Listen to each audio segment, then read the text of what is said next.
कलकत्ता से काली मैया चलली, आज घर फोन आइल बा। कलकत्ता से काली मैया चलली, आज घर फोन आइल बा। उहवा से चलली मैया जौनपुर उतरली, उहवा से चलली मैया जौनपुर उतरली।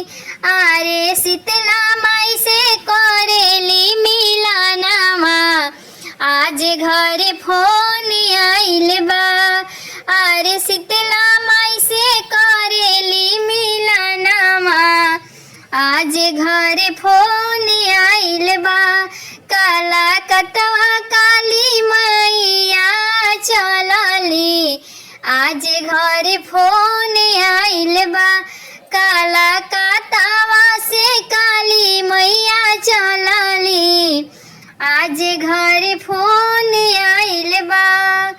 उहवा से चलली मैया विंध्याचल उतरली, उहवा से चलली मैया विंध्याचल उतरली। विंध्याचल विंध्याचल माई से करेली मिलनवा, विंध्याचल माई से करेली मिलनवा। अब करेली विंध्याचली माई से मिलनवा, आज घर फोन आइल बा। अब विंध्याचल माई से करेली मिलनवा, आज घर फोन आइल बा। कलकत्ता से काली मैया चलली, आज घर फोन आइल बा। कलकत्ता से काली मैया चलली, आज घर फोन आइल बा।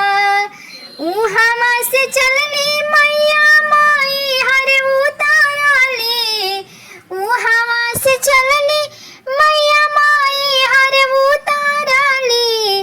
अरे शारदा माई से करेली मिलनवा, आज घर फोन आइल बा। अरे शारदा माई से करेली मिलनवा, आज घर फोन आइल बा। कलकत्ता से काली मैया चलली, आज घर फोन आइल बा। कलकत्ता से काली मैया चलली, आज घर फोन आइल बा। उहवा से चलली मैया पटना उतरली, उहवा से चलली मैया पटना उतरली। अरे पटन देवी माई से मिलनवा कैली, आज घर फोन आइल बा। अरे पटन देवी माई से मिलनवा कैली, आज घर फोन आइल बा। कलकत्ता से काली मैया चलली, आज घर फोन आइल बा। कलकत्ता से काली मैया चलली, आज घर फोन आइल बा। उहवा से चलली मैया गौआ पहुँचली, उहवा से चलली मैया गौआ पहुँचली।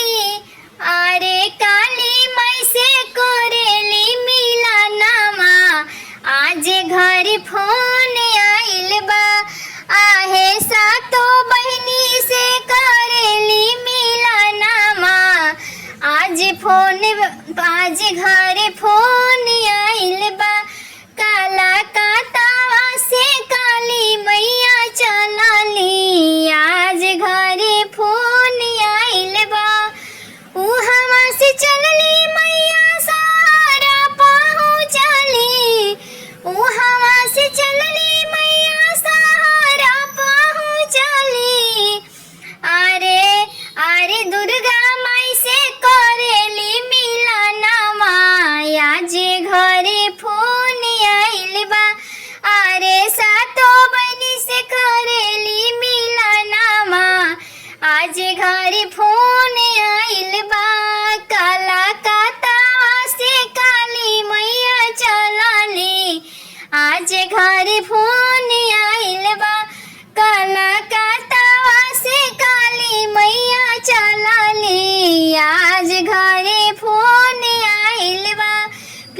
अच्छी लगी तो वीडियो को लाइक कमेंट सब्सक्राइब जरूर करें।